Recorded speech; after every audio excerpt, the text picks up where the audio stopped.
What's up, y'all? Exodus 1, aka Indigo Sky, aka Trigger Ranking. Um, y'all already know who it is. The Trigger Man himself. I want y'all to like, subscribe, share, definitely hit notification bell. Um, if you like to support the channel, Cash App is in the description. If you like to follow me on any other channel, everything is in the description of my YouTube. That being said, let's get this show on the road. Uh, You are watching a master at work. Trapaholics, real trap shit.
And I knew right from the start I was too much. I'm closer than you think to the stars. Nigga, look up. No need to act these hoes.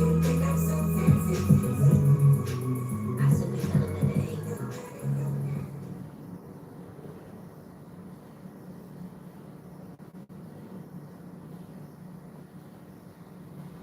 Alright, y'all, we going to Hip Hop Buddha. We about to check out Hip Hop Buddha's channel.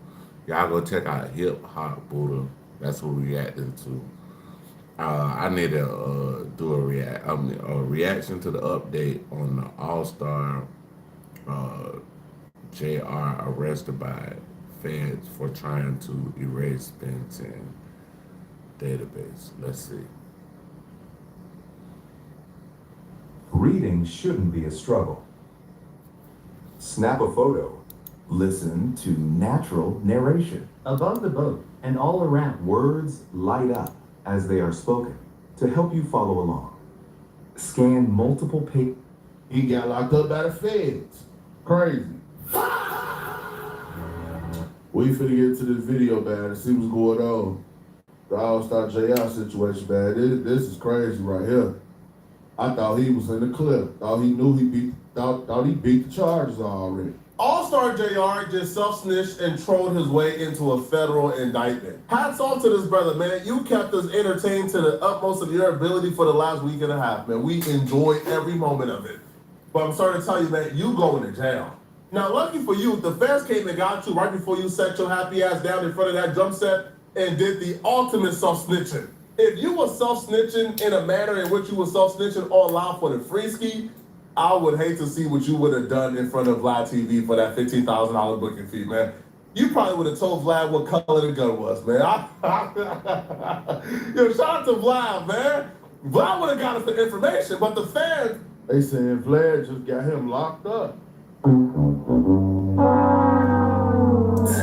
Apparently arrested him when he was on his way to do the Vlad TV interview. And before y'all get too carried away, no, I don't think that DJ Vlad coordinated his arrest with the feds or Vlad helped lure him to California so the feds can arrest him. I feel like what took place is, the shooting and the incident with NBA Ben 10 took place in Houston. He moved back. I don't know. Let me see. To Detroit after the incident took place. I feel like the marshals and the feds were on him. I feel like they were watching him, they were monitoring him. So when he hopped on the plane and came to California, they just, all right, cool, let's pick him up now. When his arrest was first announced, fans were confused. They were like, what the hell? Now, this is before anybody got a chance to read the actual complaint to find out why the feds were arresting him. But people were confused. Why would he get arrested? Like, I mean, in the beginning, we all thought that it was, what they call it? Stand your ground, because Texas has a stand your ground law. So that's what we was thinking. That's what everybody was thinking. So that's why we was like, well, he bust old boy and didn't get, any time for it. But let's see. Why would he get arrested when he was the one who was labeled the victim in the situation during the news report? And even during the police press conference, they listed All-Star JR as a victim. Houston police are searching for a gunman they say shot two men inside of a nightclub late last night. Yeah, this happened at Confessions on Kirby Drive, where police say a violent altercation quickly ramped up. KHOU11's Devon Rami joins us live from outside that restaurant where this all happened.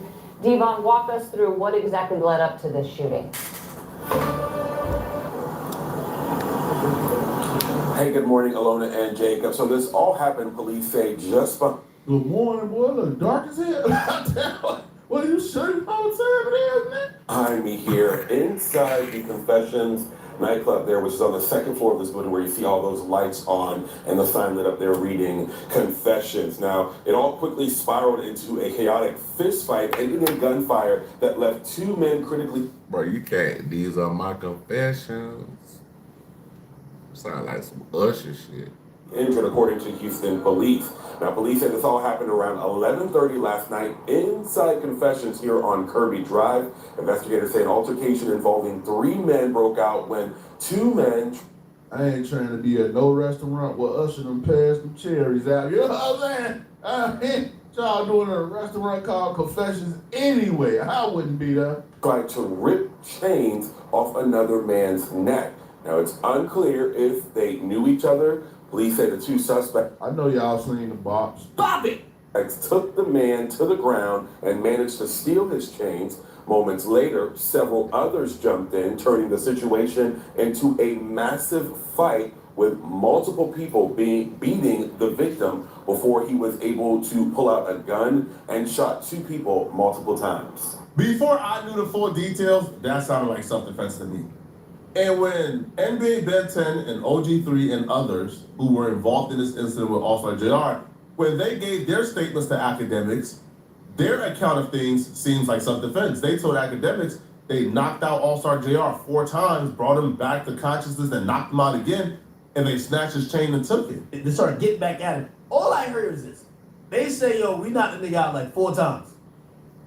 I don't know. That's what I'm hearing. That ain't what we say. He definitely didn't get knocked out 4 times. Yeah, he damn sure he like get knocked 4 out 4 times. And they said, how you get knocked out 4 his times? chain already gone. Like, you get knocked out 4 times, and then you able to pull out a gun and shoot somebody. It don't sound like that. That don't sound right. Now, I don't know if this is believable. They said we had to wake the nigga up. Imagine, they said they woke the nigga up for being knocked out. And they said, I ain't gonna lie, I swear. Well, that's what they said.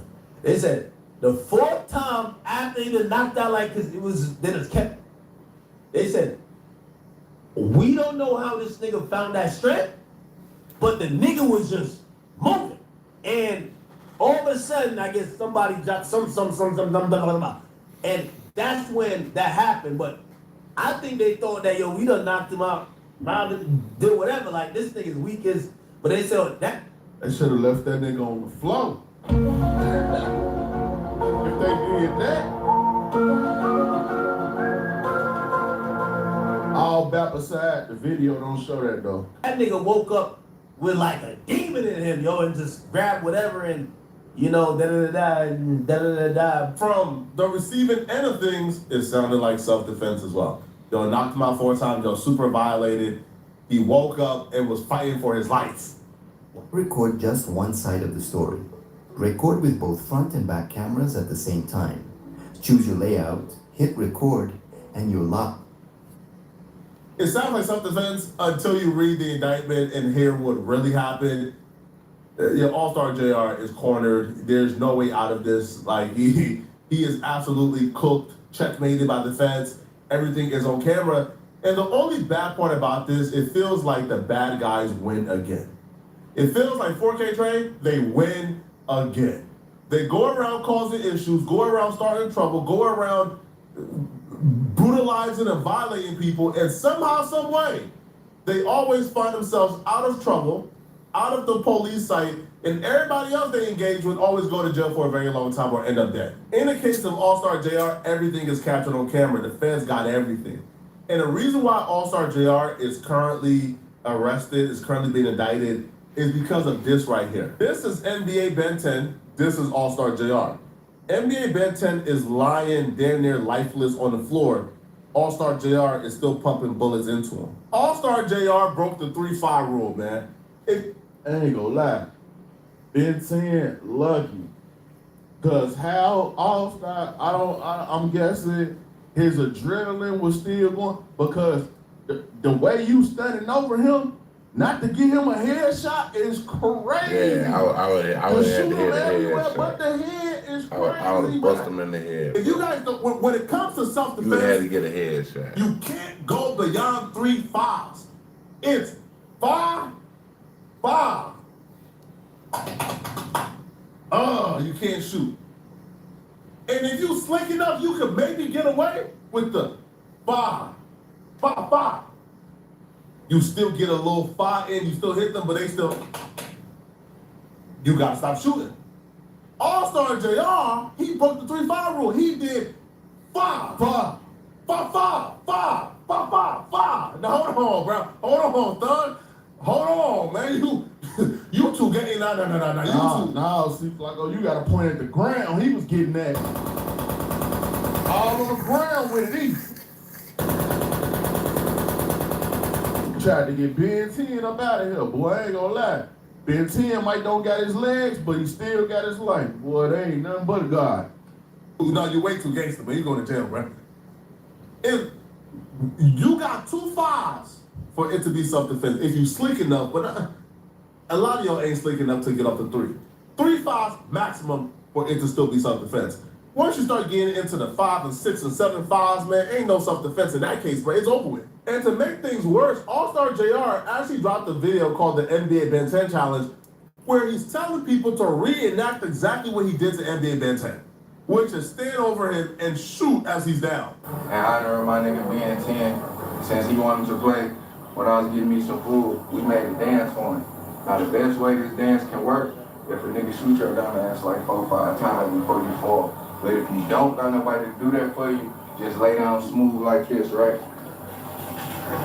Lay your ass down, and you point them toes up, right? And sprint a little bit, and then I spank you. And you just jump a little bit. Hey, do the BNT, do the BNT, do the BNT, do the BNT, do the BNT. And there y'all go. When the feds play that video in court, brother, you are cooked. Cook. Y'all gotta learn how to stay off this internet, man. Y'all be doing too much on the internet, bro. Stay off the internet. Can you imagine being a federal agent in charge of this investigation, trying to figure out if it's self-defense or not? And you see this video, and you look at, your fellow look at the screen like, He just gave us the case. He gave us the case. yo, y'all gotta stay off the internet, man. Now the feds already have the video, so Stay off the internet. I guess they would have still found out the information, but to put it out in this manner, man, and to continue to taunt him is insane. But the feds actually did a full-on layout of exactly what took place. So now we have a full-on story of what took place exactly, as well as, guess what? Exactly the status of NBA Ben 10. Ben 10 been telling a lot of cat for that hospital room, man. Lying about his status, lying about how he only got grades. Nah, bruh. The feds just laid it all out. The feds just told us exactly what's wrong with you. And it's what we all thought. All right, so first off, let's just get into exactly what took place, okay? So according to the criminal complaint, all right, All-Star JR is charged with being a felon in possession of a firearm. So they didn't quite get him yet on attempted murder or aggravated assault yet, but they're charging him with being in possession of a firearm because, like, I feel like that's right. Like right now, that's what they can prove, and that's the easiest thing to get a complaint on. But obviously, we know a superseded indictment is coming, and they're probably gonna charge him for the actual shooting. But investigators say the shooting happened around 11:23 p.m. on April 8, 2026. At a restaurant on Kirby Drive in Houston. When officers arrived, they found one person inside suffering from a gunshot wound to the neck and another in a parking garage with multiple gunshot wounds to the hand and leg. Both were taken to the hospital. Police say a trail of blood led from the dining area to the elevator and into the garage. At the scene, officers recovered a Glock 43X handgun. He ain't even take the gun with him, man. Ready to sell your toy collection, but have no desire. But to was join it the his massive gun though? That's online the thing I'm trying to figure out. Was it Ben? Was it JR All-Star gun? Bro, you at least take the gun with you, homie. Right? And clean that bit off, man. You dropped the gun off with the fingerprints and everything. So a magazine, a hoister, and multiple spent shell casings and bullet fragments. According to investigators, surveillance video shows Ford inside the restaurant before a group approached them, leading to a confrontation. During the altercation, authorities say several people appeared to grab his necklace and his watch, escalating the situation. We knew this already. At some point, a handgun fell to the floor during the fight. NBA Ben 10 lied about this. Ben 10 claims that this handgun was actually All-Star JR's gun. No, right? It fell from one of you guys jumping All-Star JR. Investigator says Ford picked it up and began firing as people ran. One man collapsed after being shot, while others fled towards the elevator. Now, again, the people who are fleeing, you can't shoot at them. The people who are on the ground, collapsed, who are lifeless, you cannot shoot at them. Authorities say Ford continued firing, including additional shots in the direction of another person who was running away. I'm assuming this person is probably OG3 or Jay Prince Jr. That man woke up and gave him the John Wick treatment, for sure. But yeah, he definitely finna do some time, though. It alleges that Ford then returned. Now, this is what got him in trouble. I'm sure if he would have stopped here, they would have probably let it go because because them running away, you don't know if they got guns or not. The adrenaline is rushing, you're just firing. But once things settle down, All-Star JR apparently returned to finish off NBA Ben 10. So he says the complaint alleges that All-Star JR then returned to the injured man and fired additional rounds at close range while he was lying on the floor. Again, from the NBA Ben 10 challenge, he already confessed to this. He already said it publicly. Investigator says he later pointed the gun again, but appeared to be out of ammunition. Yo, this man was trying to murder. Well, again, I can't even say murder because, again, bruh, can we really say we blame All-Star JR for what he did? Nope. Now, most of us, we aren't criminals, so we probably wouldn't have done the same thing. I think he'll be able to beat these charges. Yeah, he's gonna be able to beat these charges. Because at the end of the day, if your life is in danger, this is nothing but stand your ground. This is stand your ground, bro. Like that's what it is. But yo, I can't blame all. But they did say, the other side say that he had his guys with him. I don't know how true that is, but I ain't seen no guys that was with him. Where was they at when he supposedly got knocked out 4 times? Where was they at when he decided to John Wick up the place? Like, every video I done seen is them and him. I don't see him with no other guys. So if they was there, yeah, I guess they just ran and left him. So I don't know. But I don't see no guys with him in none of these video clips or the pictures. All-Star JR for wanting to kill NBA Ben 10 for what he did, bro. I'm minding my business. I'm grabbing food. Y'all coming to jump me, steal my chain, knock me out 4 times. The amount of rage this man could be feeling, they have to give this man like crime of passion, right? Because the amount of rage he must have been feeling after going through what he went through at the hands of NBA Ben 10, man, all right, man. Now, the court documents also allege he struck the man with the handgun. Hey, what's and up, spit Isaac on him before Williams? leaving. How you doing? You know where I heard this before? All-Star JR. Isaac Williams, where you tapping in from, man? Where you coming in from, brother? City, state, Providence, country, where you coming in from? NBA Ben 10 and then screenshotted their exchange and posted it. So in the exchange, you Texas, could hear, well, see, what's up, All-Star JR Texas? tell NBA Ben 10. That's where this shit happened at, Texas. Yeah, that's where this shit happened at. I think it was Houston. If I'm not mistaken, it was Houston. Where Jay Prince and them be. What up, big dog? What up, big dog? How you doing, wipe that man? spit off your face? How it feel that everybody left your soft? Oh, come on, bruh. All right, come on, bruh. So if you look at the very top, All-Star JR also says, I wasn't gonna tell everybody that I spit on you, but I spit on you. The Fed sat back and got all this information. So you know they finna put this exchange with them in the courtroom. So he confessed he spit on him. Now listen, man, I don't know too many people That's who what's feel up, like man. their That's life what's is in up. danger. Everything I good think over at the here moment, too, man. who is going to get close enough to spit? I'm in Georgia, man. I'm in Atlanta, man. I'm out here chilling, bro. Cooling at the lab. I'm in the lab. As you can see, I'm in the lab. You do music? You an artist? What you do, bro? On somebody. That's where he effed up at. If you're claiming self-defense and you spit on that, and you got close enough to that person to spit on them, then obviously you didn't fear for your life. Obviously you didn't think that, Ben 10 was still alive or he had a gun on him. Now, it looks like All-Star JR got lucky that he ran out of ammunition and bullets because it felt like he was looking to kill NBA Ben 10 right there. It appears that Ben 10 has also been lying about his status because the police would just expose him. The police says hospital officials told investigators one of the injured victims had his fingers amputated due to the gunshot wound and suffered severe leg injuries. Another victim, as of April 15th, And that's crazy, bro. Imagine losing your finger and don't nobody care, bro. Nobody. Nobody care, bro.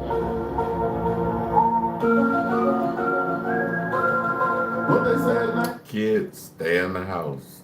Do the right thing, chill. Kids, stay What, out of dead games. end run or something? I don't know. Everybody just be calling him and the other guy. And the other guy. Ben 10 and the other guy. Man put up pictures, the hand all, bandaged up, fingers all, blew out, got bullets and everything, and they still referring to that man as the other guy. It's crazy. About 8 days ago, did not have fillings in his legs. So, yeah, NBA Ben 10 is paralyzed. We knew this. We told y'all. Y'all owe Seti Nash an apology. Y'all owe Dogface. Give me about a minute. I'll play some music for you. Y'all been apologizing to Seti Nash all year. Drop a Buddha bomb for Seti Nash. Be it right all year. Y'all gotta go apologize to Seti Nash. I'm dropping the Buddha bomb for Seti Nash. An apology. right? Because they told y'all he was, and he was paralyzed. NBA Ben 10 lied to everybody. They lied to all the media personalities. They, they called Steady Nash and Dogface liars. But now we know they didn't lie. They told the truth. NBA Ben 10 is paralyzed according to the police. But let me know in the comments. Yeah, man. All-Star JR finna do some time. He put all the evidence up for the feds to get it. They gonna show all that in court. He might have some other charges coming down the line. Hey, man, it is what it is, but I can't blame him for what he did. He had to defend himself. I mean, hey, man, play stupid games, win stupid pride. Y'all make sure y'all check out the playlist, man. Bro, I might have to slide. Hey, the soundboard ain't loaded up yet. It's loading up right now, but it's loading up. So I'll play some beats. I'll play some music. For sure when the soundboard load up. But we about to go to Panda Press. Gucci Man changed. He never told Pooh Shiesty.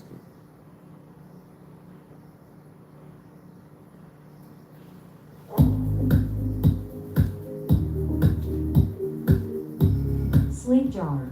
Sounds of... Everyone is calling Gucci Man a rat right now and missing the actual story entirely. Fans chanting at his show.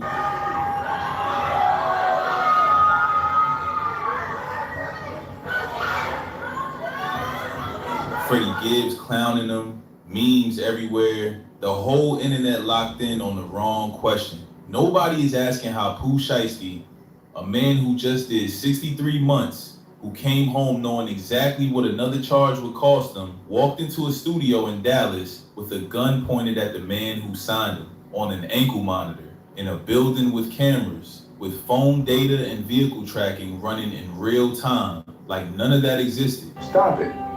Get some help. That does not happen by accident. That happens when someone teaches you a code so completely that you keep living it after the teacher already quit. Gucci Man built one of the most powerful mythologies in hip-hop history, survived everything, beat charges, did time, came back, built an empire. The problem is, Pooh Shiesty believed every word of it, and Gucci had already moved on to selling the next one. And to understand how that happens, you have to go back to what Gucci Man actually built and what he kept selling long after he stopped being it. Before the suits, before Keisha, before the transformation became a whole lifestyle brand, Gucci Man was genuinely one of the most dangerous situations in Atlanta. 5 arrests between 2005 and 2010. In and out of jail so consistently that keeping up with the charges felt like a full-time job. The most serious one came in 2005. A man named Pookie Loke ended up dead. Gucci maintained self-defense. The case was dropped. That alone would have ended most careers before they started. For Gucci, it became part of the foundation. And then something happened that almost nobody in... I'm gonna hit that remix to that every hour for you.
his position actually does. He changed for real, lost the weight, got clean, married Keisha Kayor in a whole televised ceremony, stepped fully into the CEO role. The ice cream tattoo was always there, but now it meant something different, a souvenir from a life he had genuinely left behind. The transformation was real. That is not in question. What is in question is why the old image never got retired along with it. Because of what actually happened after Gucci changed. The music kept coming, the Trap God title stayed, the 1017 brand kept running on the same frequency it always had. Street credibility, authentic energy, the kind of artists who made you believe they meant every word. And that was a business decision, not an accident. He's smart. The label needed that authenticity to function. Without it, 1017 is just another rap imprint. With it, it carries weight. So Gucci kept signing artists who came from that world, who had the face, the background, the energy that made the brand real to the people buying it. He became a businessman who needed the streets in his branding, even after he personally left them. And it worked. The brand stayed alive, the checks kept coming, but at some point you have to ask, who is actually carrying the cost of keeping that image authentic? Who is out there living the version of Gucci Man that Gucci Man already retired? Y'all know what's going on, and so do I. He kept cashing checks from a version of himself he had already buried. The product stayed on the shelves, and someone was always going to buy it at full price. Spoiler, it wasn't Gucci. It was never going to be Gucci. Pooh Shiesty did not just randomly end up in Gucci Mane's orbit. He was drawn to it. Memphis coming up, building a name locally, and the artist he openly talked about being shaped by was Gucci Mane. The music, the image, the whole mythology of surviving everything without folding. That was the blueprint he studied. So when 17 came calling in late 2019, early 2020, it was not just a record deal. It was confirmation. The man whose code you built yourself around just looked at you and said, "You're the real thing. Come over here." And Pooh was the real thing. That Memphis energy was genuine. The streets were not a character he was playing, which is exactly why the signing made sense from both sides. Gucci got the authenticity the brand needed, and Pooh got the platform he had been building toward. What Pooh did not get was any indication that the man handing him that platform had already personally moved on from everything it represented. He Y'all check out Panda Press. That's what we reacting to. Panda walked Press. into 17 believing the old Gucci was still in the building. The one who did time without cooperating. The one who came back standing. The one whose whole legacy said, if you hold the code protects you. That version had already left the building years before Pooh signed anything. Nobody left a note. Nobody made a call. Nobody sat Pooh down and said, bruh, the man on those records, he's a character now. The actor retired. And once you are inside 1017, the picture gets darker fast. Gucci said it himself on a podcast. I don't really build relationships with my artists. That is not a throwaway line. That is a CEO telling you exactly how the operation runs. Transactional, clean, no emotional investment in what happens to you once the business case changes. Eventually, he looked at his P&L and started cutting people one by one, a whole roster.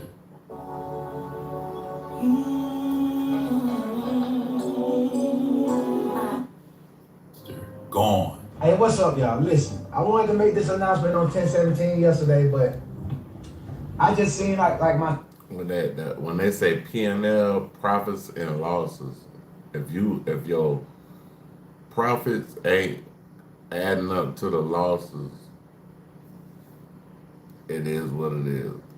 statement, my P&L with all my artists, you know, it's almost like a whole bunch of shakeup and it's a whole shit show in the industry right now. But when I look at my P&L and me being a businessman, I think that I'm gonna have to release almost all my artists except for Pooh Shiesty and Fujiano. This is a decision I didn't want to make. I thought about it, you know what I'm saying? I can keep all of them under the contract. But I said, hey, fuck it. Let's just make them, you know, the unselfish decision and, you know, let them take their talents elsewhere. So today, you know what I'm saying, I already reached out to all of my artists, you know what I'm saying, to their lawyers and whatever, and let them know that they're free to take their talents elsewhere. And I'm still looking for new talent. to pair up with, you know what I'm saying, Pooh and Fu, and that's where I'm gonna put my focus. And I just wish them the best, and I just want to let everybody know. He kept two, Pooh and Fujiano. Everyone else got released because the numbers did not justify keeping them. That's how he framed it. So I wonder when Fujiano, I think Fujiano, whenever he get out of, I think he's still in prison, but whenever he get out of prison, like, is he gonna still rock with Gucci? Like, how is that gonna work? Like, I wonder. Dollars and cents, which is fine for a business. Less fine when the artist you were cutting came from environments where being dropped means something completely different than a contract termination. And while all of this was happening, the label kept losing people in ways that had nothing to do with business. Big Scar, Pooh's cousin, someone he grew up with, signed to 1017 in 2020, dead from an overdose in December 2022. Pooh was sitting in a federal prison when that happened, watching his cousin on the same label gone. That is not a statistic. That is something you carry. Then Enchanting, another 1017 artist, dead in 2024 from drug toxicity. Multiple other artists from that roster caught serious charges, long sentences, situations that swallowed their careers whole. And Gucci kept building, kept signing, kept running the operation. The environment around 1017 was not a music business with some unfortunate circumstances attached to it. It was the same world Gucci claimed to have left, just rebranded, reorganized, and profitable. The streets did not disappear when he got clean. He just stopped being the one paying the price for them. Pooh Shiesty came home in late 2025 after 63 months. And if you think about what that actually means, 63 months of his name generating streams, his music running on playlists, his catalog keeping 1017 relevant, while he sat in a cell with no ability to renegotiate, redirect, or reclaim any of it. He came home on strict federal conditions, ankle monitor, home confinement in Dallas, explicitly barred from committing new offenses or possessing firearms. The supervised release terms alone told you exactly how much margin he had left. One mistake, and he goes back. Longer, with no argument. And he came home to a contract problem. The deal he signed as a hungry 20-year-old in 2020 was not the same deal he needed as a 24-year-old who just did federal time and came back to find the music industry had kept moving without him. The leverage he thought he had, his name, his catalog, his relationship with Gucci, was not leverage anymore. It was just history. Proper channels existed. Lawyers existed. The music industry has processes for contract disputes. None of them move fast enough when you come home with nothing but a name and a situation you cannot explain in a deposition. So he solved it the way everything in his world had always been solved. And honestly, you cannot even be shocked. You gave a man a master class in how to apply pressure. You could not act surprised when he shows up to class with his notes. The teacher had already quit that method years ago. The student never got the update. January 10th, 2026. Gucci flew into Dallas with his team for what was supposed to be a business meeting. According to prosecutors, what happened inside that studio was a coordinated takeover. Gucci and his team held at gunpoint. Jewelry taken, cash taken, paperwork signed under duress. They said it took damn near $600,000 worth of jewelry and like from them, and in this whole incident.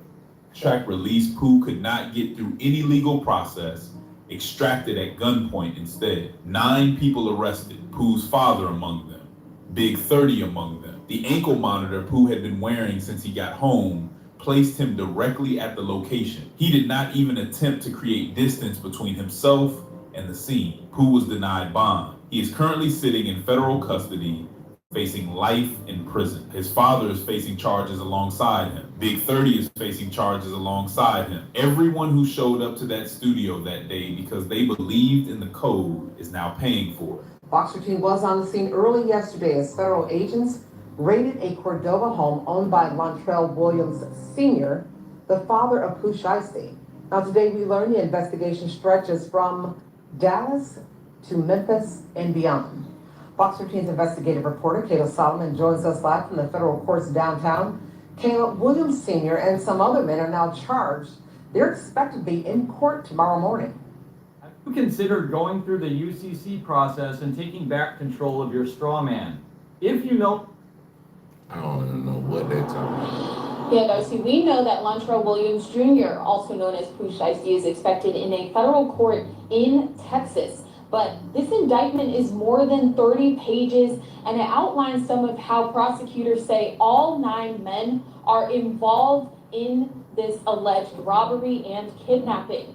They say it all stems from a recording contract. Case came to Dallas to conduct legitimate business, and they were met with firearms and violence. Federal prosecutors say a business meeting in a Dallas recording studio turned into guns drawn and a robbery.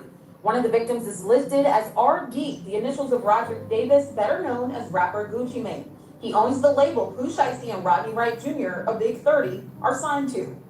As alleged, Williams Jr. produced an AK-style pistol and forced one of the victims to sign a release from the recording contract at gunpoint. Ryan Rabel, the U.S. attorney in Dallas, outlined some of the evidence connecting Pooh Shiesty, his dad Lontrell Williams Sr., Big 30, and 6 other people to this crime. The remaining conspirators displayed firearms and robbed the other victims of Rolex watches, jewelry, cash, and other high-value items. Rabel says some of the suspects posted images wearing some of the stolen items to social media. He says investigators also discovered records showing Whatever dummy stole this shit from them and put it on the internet is just an idiot. Like, you gotta be an idiot, bro. Gotta be which violated his release conditions. You gotta be Other records show either his father. slow or mildly retarded or something. I don't know. Records confirming Williams Sr. rented a vehicle that was used by the group, surveillance footage from the offense location, a nearby office supply store, and a hotel where several of the defendants stayed following the offense. Fingerprint evidence as well that was recovered from the crime scene, matching at least 2 of the defendants.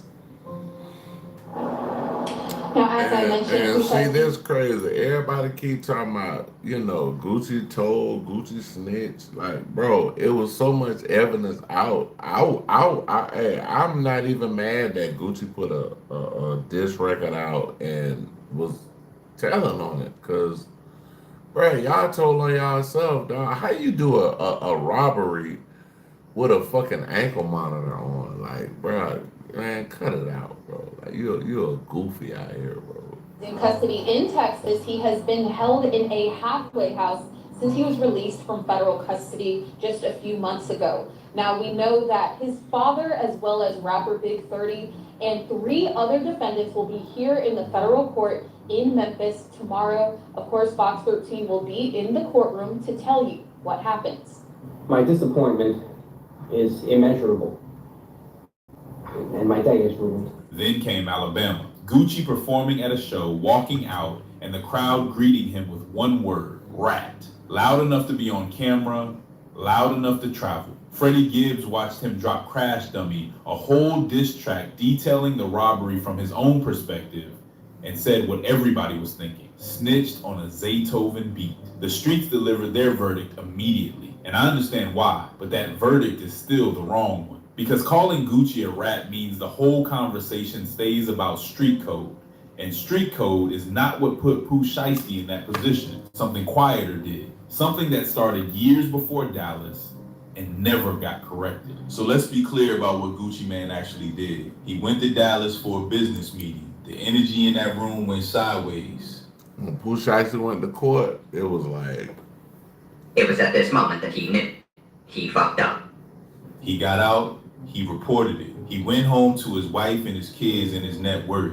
That is not the indictment. Any 46-year-old man with something real to lose should make exactly that decision. The people calling him a rat from their phones have never had to sit in a room where the situation turned and decide in real time what survival looks like. Gucci made the smart choice for his life. That part is not complicated. The indictment is everything that came before that room. 20 years of mythology that said the code was everything. 20 years of music, branding, and a label identity built entirely on the idea that you hold the line no matter what. Man, I ain't gonna like, I'm telling you like straight up, like, you can research this on Gucci well, but like, I ain't never snitched on nobody.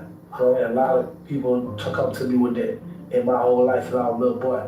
You know what I'm saying? When I forget a lot of those sometimes say, I have never snitched on nobody. I never want to stay with no one, and I never will. Indeed. And how I feel. I'm a true G. I never snitch on them.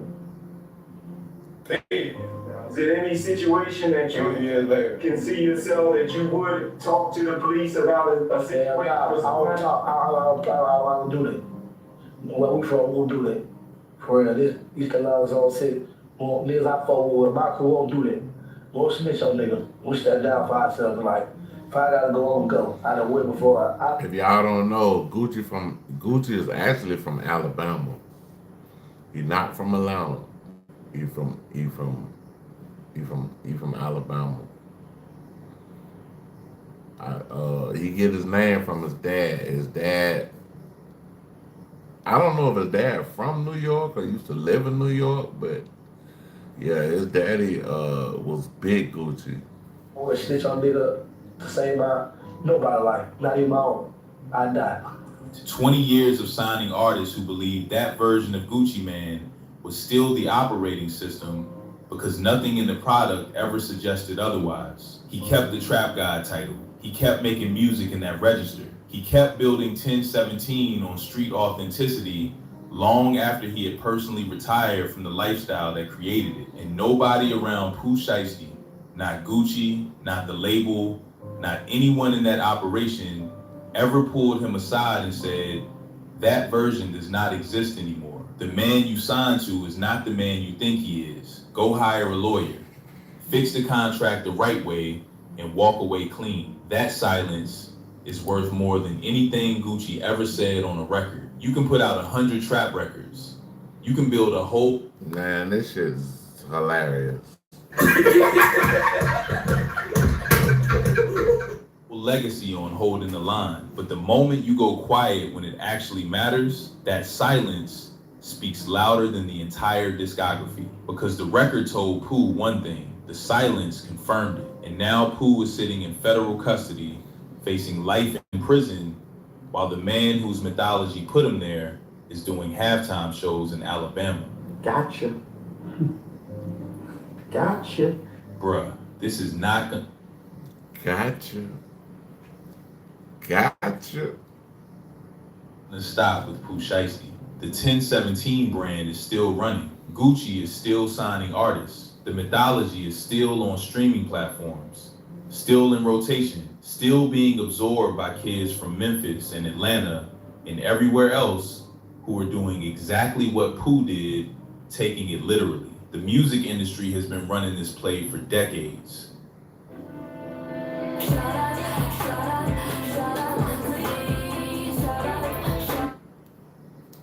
Find an artist with authentic street energy, sign them, build a brand around that authenticity, profit from it. And when the authenticity catches up to them in a real way, when the code they learn from your product puts them in a room they cannot walk out of, move on to the next one. And the wild part, nobody in that machine ever has the answer for it. The artist goes to prison, the label puts out a statement, the streams keep running, everybody else goes home. Gucci is not uniquely evil in this. He is not a villain running a scheme. He is a man who survived his own life, made smart decisions for himself and his family, and built a business. The problem is, the business still runs on a product he stopped believing in. And the people who buy that product at full price are not millionaires with security teams and lawyers on retainer. They are 24-year-olds from Memphis on ankle monitors with no legal leverage and a phone full of Gucci Mane records telling them exactly how the code works. Pooh Shiesty is facing life in prison.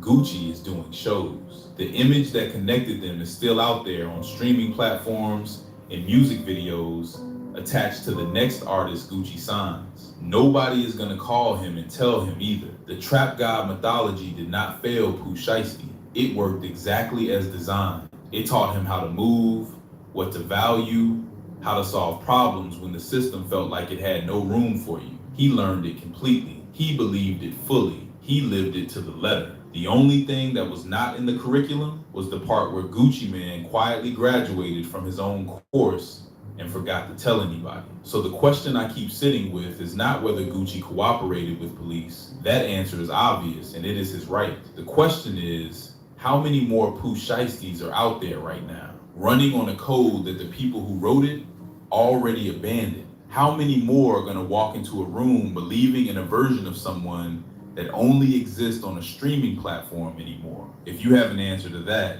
drop it in the comments. I genuinely want to know where you land on this one. Hey, y'all check out Panda Press, man. Bruh is he the one. When it comes to breaking down stuff, he's the one.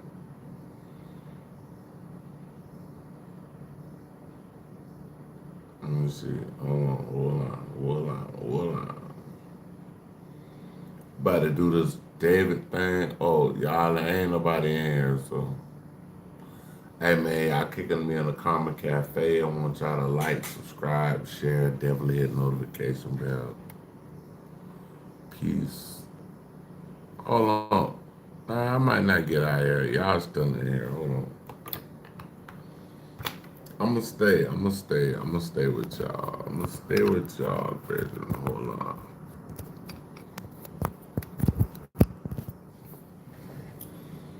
It said I'm in the comments. Yeah, bro. I ain't gonna get out yet. Yeah, this David shit is taking over the whole internet. Oh man. This is the last one we gonna do, y'all. We'll do this Poetic Flacco. I'm trying to see what the hell they talking about, bro. We're gonna check out Poetic Flacco. We react. This is what we're reacting to. Hold on, y'all. Let me just see what the hell this about. This look like some weird shit, bro. I don't know what's going on, but yeah, let's see what they talking about.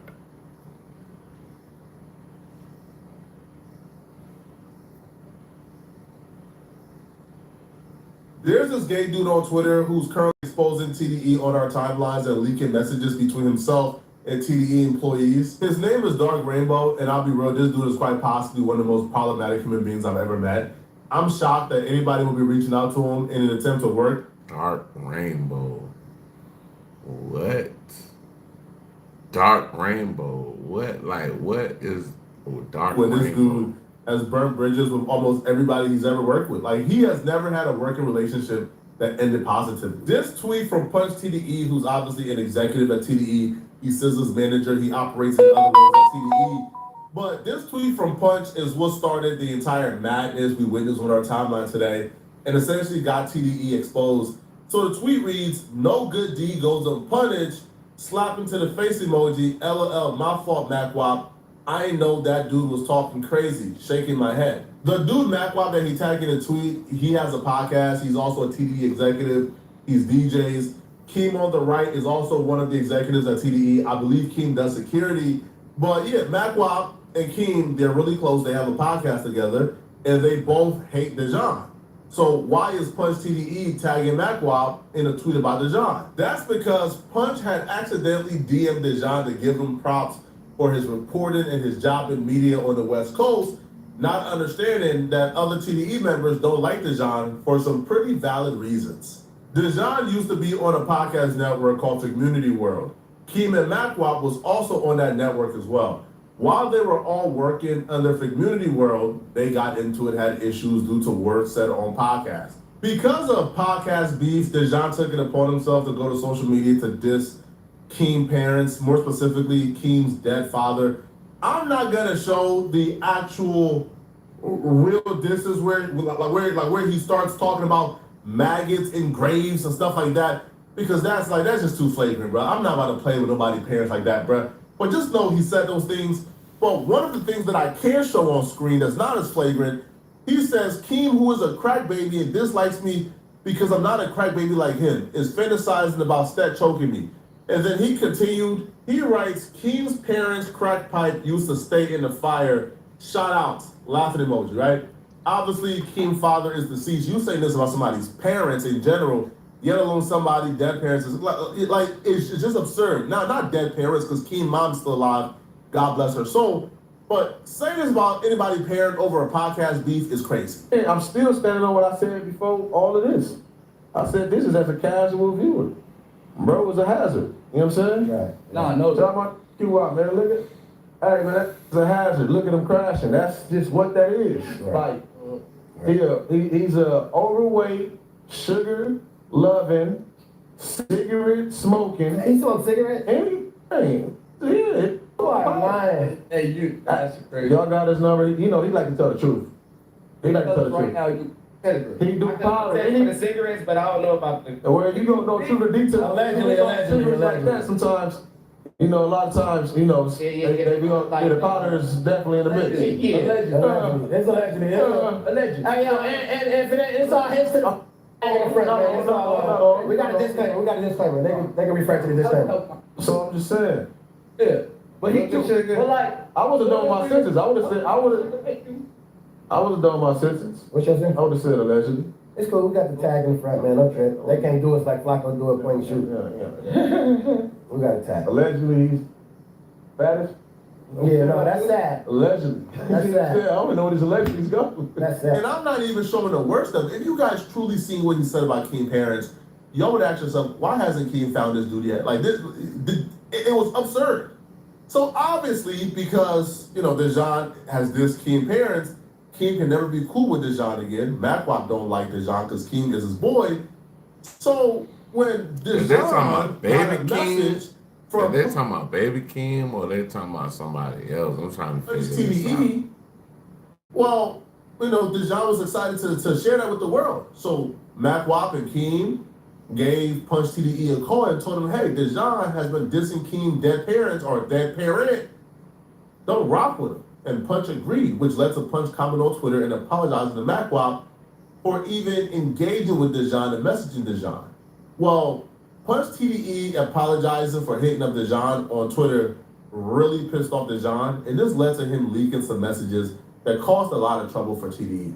So in response to Punch TDE apologizing to MacWop for even hitting him up, Dejan posted, nah, it's too late, Punch. You was already in my DMs sucking D. Don't unsuck the D now. You ain't Isaiah. Sucking D? What? Shot in messages he showed is essentially Punch telling Dejan, that he loves his commentary on the West Coast music. He feels like his commentary is needed. They ask to be accepted by the culture, and then when the culture accepts them, they weaponize their sexuality. Right? You telling a straight man as a gay dude, yeah, you can't unsuck the D because he was showing you love is crazy. Right? Now, to me, this don't really look bad on Punch. Like, Punch showed you love, and then Punch learned you did some really effed up stuff to his homie, so then he don't want to rock with you no more. I don't understand why in the world you would think that that's a dig. Like, I feel like everybody can understand, right? Like, you show love to somebody, you don't really understand who they are, and then when you fully get a picture of who they are, you say, I don't want nothing to do with that. So the Punch messages did nothing. But Daylight, who's, I guess a TDE of... let's see about what Daylight say. Daylight, Daylight go crazy, y'all. Daylight is my nigga. Affiliate, a TDE adjacent artist. I don't think Daylight is officially signed to TDE. Maybe he is. But these messages from Daylight really did a number on TDE and really started the rumor mill. See, people already have confirmation bias that TDE is playing unfair in the media space and playing unfair when it comes to streams. So when Daylight DM'd Dejan, as you see right here, and Daylight is trying to proposition Dejan to essentially be a mouthpiece for this new hip-hop group he's starting. So Daylight tells Dejan Drake has Ack as his main promo guy. Kendrick Lamar, Dot has Joe Budden. Now this is what people are like, huh? Kendrick has Joe Budden? What you mean Kendrick has Joe Budden? Like Kendrick has Joe as what? His main promo guy? So Joe is taking payola and running like sneaky, like promo for Kendrick. And I don't know what's going on. This right here is crazy, bro. Like, this is crazy. But it's good information. Spreading Kendrick Lamar's agenda and being a mouthpiece for Kendrick Lamar, and we didn't know this? So this was news to a lot of people. Now, I don't think Daylight meant this quite literally, but because people already think this, people took this and ran with it. Now, Daylight says, I'm telling you now, jump on this and start letting people know that this is the next wave of people. Start pushing it because we about to make a super wave. He's propositioning Dejan to be the mouthpiece for him and his group. To essentially use his platform to push their agenda and be their mouthpiece and run narratives on behalf of them. And when he says Drake has academics, Kendrick has Joe Budden, people like, hold on, Joe Budden running narratives and pushing agendas for Kendrick Lamar. Well, what are you saying? And this caused a huge media storm where people, like in droves, came on social media, including academics, and reacted to this and couldn't believe what they were seeing. One user says, dumbass Daylight just confirmed Joe Budden was on Kendrick's payroll. Another user says, laugh my ass off, nasty work. Somebody says, the Joe Budden podcast just got exposed for engaging in paid agenda-based narratives. We've already stated this convo on my channel. We'll be dropping a part 2 next week. You're not going to want to miss this one. Somebody says, Dot has who? Somebody says, the box losing control, TDE getting exposed. One person reposted academics talking about this. Now, academics' whole thing is that he don't believe that Kendrick is doing this himself. He believes that if Joe Budden is being paid or receiving some type of incentive to run Kendrick Lamar's promo and spread his agenda, then it's probably Kojo who's doing it. Now, my perspective is, I don't think Joe is doing this for the money if Joe is doing this. I believe that if Joe is doing this, it's because Joe has an incentive to undermine Drake because Joe dislikes Drake for whatever reason. And Joe's probably doing this for the relationship. It says Drake,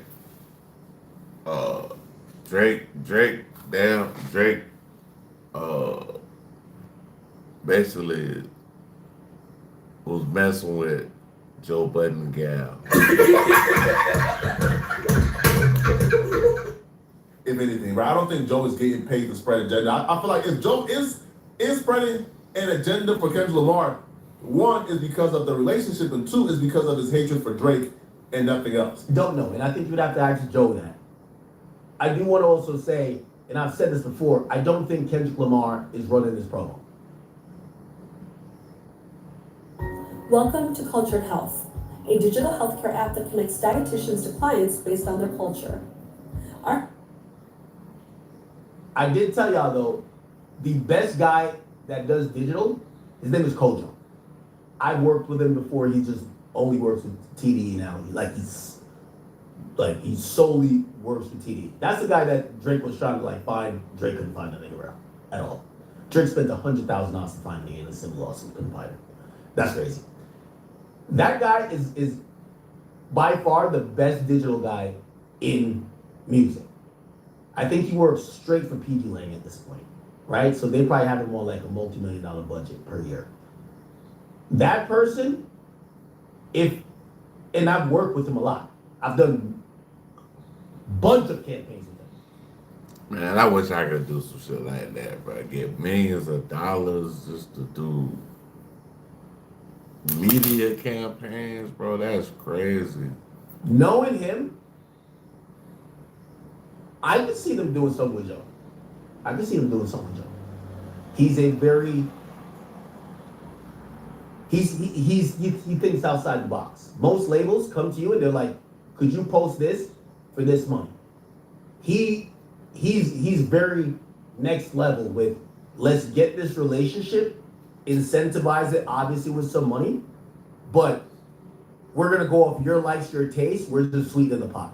Because of the media storm, essentially, saying that TDE got exposed for paying off Joe Budden, Daylight was forced to release a public statement, and Daylight says, there is no language or verbiage that suggests any public figure was compensated for personal promotion. Any implication of such is a misunderstanding. Daylight don't even talk like this. This has to be a PR guy, bro, or oh no, we see the dash. This is ChatGPT. This is crazy. This man. Hold on, bro. You use ChatGPT. Yo, if you want to know if a statement is ChatGPT, if you see these dashes right here, it's ChatGPT. So Daylight goes, the reality is far more straightforward. Individuals have exercised their own judgment and chosen positions that align with their personal perspectives and interests within the culture. It is also important to acknowledge that era we are in. The new generation has cultivated a unique dynamic within the culture, one where audiences often engage with intermediaries and the commentary before directly engaging with the original creator. This shift has redefined how again, this is ChatGPT, right? So what Dejan did was Dejan said, "Oh, word, okay, I'm not done with you yet." So Dejan decided he was going to leak messages between himself and Daylight, more messages, right? So one of the messages that Dejan leaked is this right here, where like they're talking trash about the rappers who are on Kendrick Lamar's GNX album, right? So Dejan says, I mean, you can't really talk trash about GNX. GNX is a classic, bro. GNX is a classic album. I mean, I don't give a damn. What the little gunplay dude, all of them. You can't talk trash about it. Like bro, it's a classic. You can't talk. Yeah, I mean, like that's like me talking trash about a Tupac album with the Outlaws on it. Like it ain't trash. It's classic.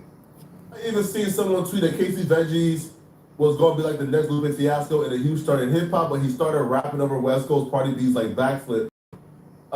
And Daylight says, "It's sad, man. All them ninjas from Dot album flop, LOL. Dot is able to get away with it because he already made real rap albums."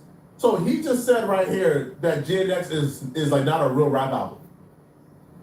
So somebody who is like, man, from AZ Chike, Chike, Gunplay, Lefty Gunplay, all of them, bro. They made the album, bro. Like it made the album what it was. So it was an actual classic because of what they put together. Like as close to TDE's camp as Daylight, essentially just admit that GNX, who people is complimenting for the rapping ability, is not a real rap album. He don't rate GNX as a great album because it's, like he considered it as some type of BS West Coast, like boopity bop stuff. He don't consider GNX as a real rap album, but people consider GNX a classic already, which is... Man, GNX is a classic, bro. Y'all can say what y'all want to say. I'm going to say what I'm going to say. GNX is a classic. A definite classic. Again, talking too much. Daylight was hella comfortable, bro. He's sending this dude voice messages. He's saying, "Laugh my A off. I'm trying to tell you, these ninjas are trash for the most part. Dr. Seuss, ABC 123. What? Dejan saying that, and then Daylight responded back with, "God in Jesus heaven." Oh my God, bro. Caught in 4K. Now it doesn't stop here. The next part is kind of BS. So Dejan, after dissing people's dead parents, I guess he's taking advantage of people not knowing the history or the lore as to why Keem and Magwap and them don't like him. Dejan then took to a Twitter space where he's claiming that he was sexually harassed by Keem, Magwap, and other people at Figmunity World. Now here's the sneaky stuff he did, right? A lot of people may not be familiar with this dynamic. So Figmunity World is owned by AD, T-Rail, Pun. None of those dudes are TDE. But Dejan would claim that TDE is harassing him and that he's suing TDE for a hostile workplace. But the workplace was not owned by TDE, so how could you sue TDE? So he's taking advantage of people's naiveness while also refusing to acknowledge that he started this by dissing people's dead parents. I'll be suing Top Dog Entertainment as a whole, as a company, because there's multiple of their employees that I keep having this issue with, and again, I'm on camera sitting in there. Cap. This man sound like some cap. Anyway, we rock with TDE, we rock with Kendrick Lamar, we rock with the whole PG Lang, Dave Free. That's them our people over here. Nothing else to be said. Y'all kicking me in the Karma Cafe. Want y'all to like, subscribe, share. Definitely hit notification bell. Hey, we will be back. We will.